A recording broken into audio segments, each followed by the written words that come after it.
Par rapport à cette affaire Pape Alé Niang. Bon, c'est vrai que nous sommes à l'époque où il y a beaucoup d'informations plus ou moins vraies qui circulent. Mais nous, nous devons peut-être constater, et ça c'est l'occasion de revenir sur ça, c'est de regretter que Pape Alé Niang soit dans les liens de la justice. Parce que un journaliste, pour le travail, quand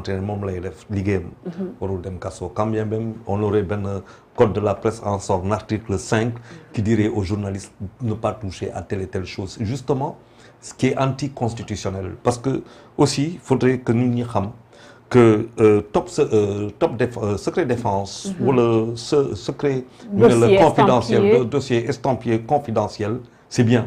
Mais faudrait-il encore que ce qui soit dedans soit très bien. Ouais.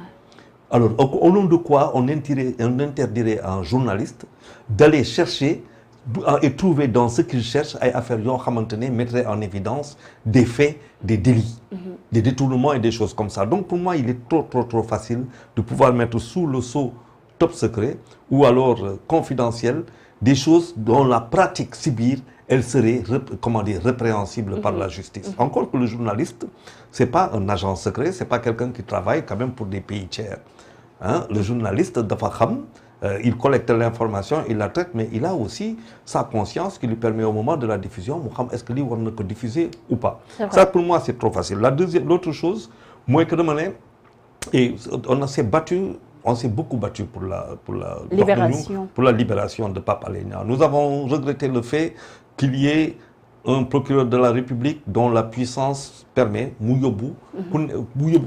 en tout cas, prison, obliger le juge d'instruction, si il y a un article, alors qu'il n'y a pas un juge des libertés, aussi pour peser, liguer pour quand même aussi facilement, parce qu'on envoie facilement les gens en prison. Ni liguer, journaliste liguer, Pape Alé a été libéré. Et a été libéré, placé sous contrôle judiciaire.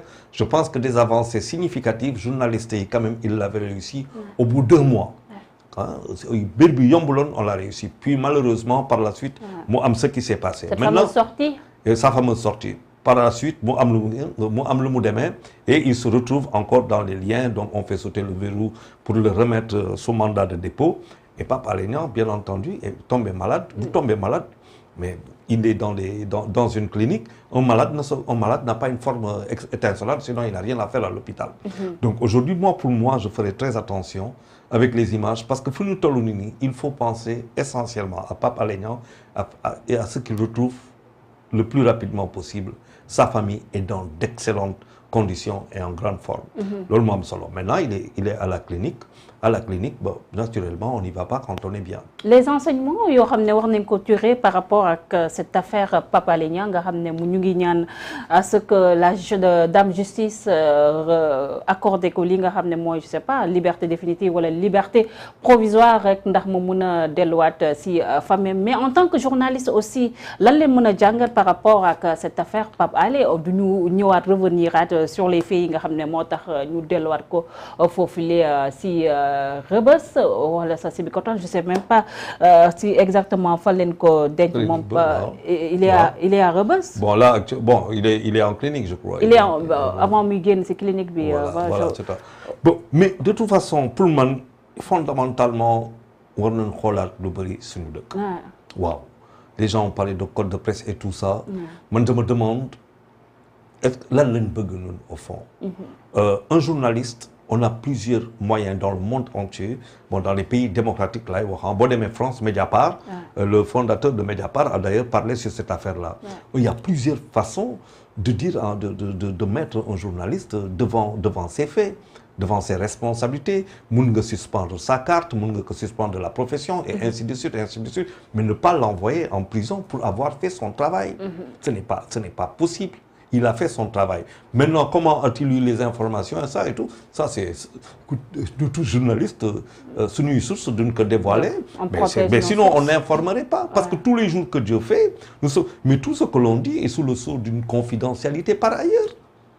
Mais pourquoi nous avons information? C'est par les investigations que nous faisons, ou nous l'avons constaté sur place, ou nous l'apprenons. Mais c'est des choses qui, a priori, nous ne devons pas savoir. Et finalement, ils se retrouvent sur la place publique. Pourquoi? Parce qu'à partir du moment où le droit à l'accès à l'information, pour le journaliste uniquement, mais pour n'importe quel Sénégalais contribuable, n'importe quel Sénégalais tout court majeur devrait pouvoir avoir accès à l'information. Parce que pourquoi? Parce que xaalisam lay teg à la disposition de l'État. État am lu mu siy liggéey après boo bëggee xam lu ñuy def ci sa xaalis ñu wax lu la mu am leneen pour dire que nous sommes très en retard. Quand on parle par exemple de dispositifs top secret, ñu ne lii top secret armée et tout, on oublie qu'en France les députés vont débattre justement de la relation bilatérale Sénégal dans le cadre de défense pour justifier parce que chez eux lépp ay leer nga dem Amérique au niveau du congrès leen koy wax day leer nga ñëw sénateurs yi wax ko américains yi xam exactement nga ñëw fii ñu wax li qu'est-ce que nous allons faire du point de vue militaire qui va surprendre je veux dire par contre ça n'a rien à voir que de dire bon voilà nous avons des contingents qui se déploient sur de telle heure à telle heure sur accès kooku kenn du ko wax loolu mooy indi xëy na ay top secret yu am mais que le Sénégal aujourd'hui achète am ay moyens investir dans le nucléaire investir d'une ay armes de destruction massive ay yu demee noonu bu fa tolloo avec le pétrole et tout où est le top secret mais c'est avertir aussi de sa surpuissance ou de sa puissance. Donc faut-il revoir ces documents wala ces dossiers yi nga xam ne mën nañu wax ne dañ koy voilà finalement le journaliste lan mooy top secret. Il n'est pas à l'abri. Moi le journaliste au Sénégal je considère avec cette affaire de Pape Alé Niang que le journaliste au Sénégal n'est pas à l'abri. On parle d'acharnement ou bien tentative de musellement sur la personne de Pape Alé wala sax sa proximité ak ñi nga xam ne ñoo fa teg opposition bi moo tax mu yóbbeekle est-ce que da nga am aussi lecture boobu. Bon man Pape Alé Niang est-ce qu'il est proche de Sonko est-ce qu'il est pas proche de Sonko moi je dirais pas man du ma wax lu ma xamul. man lu ma xam mooy que un journaliste qui relate des faits il lui arrive de prendre position. Le journaliste aujourd'hui sénégalais, et c'est d'ailleurs l'occasion... Doit-on prendre des positions en tant que journaliste? Aujourd'hui, dans ce Sénégal d'aujourd'hui, en 2023, nga xamante ne ñu ngi dem ci année buy ñëw présidentielle. mu doon année bu doy waar. Très mouvementée. ñëpp a xam que nous sommes ci situation boo xamante ne bu ñu deful ndànk bu ñu xool lu ñuy def. bu ñu xalaatul mën nañ yóbbu dëkk ba réew mi ci guuta ga mais journaliste da ngay jël position. mais pas de position ngay jël. da ngay jël position pour un Sénégal apaisé. da ngay jël position pour dire man lii fii laa nekk. fii laa far. et moi je prends position pour un Sénégal apaisé pour un Sénégal debout nga xamante ne comme le président lui-même le dit et ce qu'il dit est valable pour lui maanaam kenn ëppul Sénégal kenn gënul rëy Sénégal. mais kooku man mooy sama position. mais lu may wax noonu c'est valable pour le président de la République et c'est valable pour chaque Sénégalais y compris moi. Encore que tey quand nous partons xam nga njàpp. En 1962 17 décembre 1962. il y a eu le problème Senghor Mamadou Dia. ñu arrêté Mamadou Dia. 1er décembre 1963 il y a la première présidentielle au Sénégal, couplée aux législatives. Il y a eu 40 morts et plus de 250 blessés. Nous sommes exactement dans la même situation. Il y a un problème. Ce n'est pas un président avec un président de conseil ou un président de l'Assemblée nationale. C'est un président de la République. Kenn xamul est-ce que dina dem wala du dem ci élection yi flou total. Ñu entretenir ko ci Sénégal bu nekk. nga am opposition Ousmane Sonko ñu ngi koy jiin loo xamante ne kenn xamul dina dem wala du dem. ñu taxaw ñu ne Khalifa Sall wax bi fii ñu lay wax il faut que ñu amnistie ñii doo xoog ñu xool ñu wax kenn xamul. mais wax ba si condition yu demee nii bu fekkente ne nit ñi amuñu xel. pour toog y compris les médias y compris ñëpp les acteurs pour trouver et il est heureux d'ailleurs de constater que il y a des choses qui sont en train de se mettre en place le PM qui reçoit. Société civile qui reçoit d'autres acteurs, le président qui va être obligé d'aller vers un dialogue. C'est-à-dire que maintenant, il faut être intelligent, il faut comprendre comment aider, de part et d'autre, pour que 2023, moi, sous ma position, n'est qu'une année. Pour moi, j'en appelle même à la presse. On doit prendre position. Finalement, est-ce que nous, acteurs de la presse, Charles, nous suivre trop li nga xam ne moo nekk jargon yi politiciens yi pour ne pas dire être parfois prise en otage si ay discours aussi politiques. Donc ça veut dire que la presse sénégalaise suñu presse elle est à la maanaam boo ko waxee français suñu presse elle est à notre image suñu presse sénégalaise presse su Sénégal la. presse su sénégalais la te le Sénégalais il est émotif. D'abord émotion lay njëkk a teg. C'est vrai. balaa mu ñëw xalaat bi daal mais émotion lay njëkk a dem le coup est parti. C'est vrai.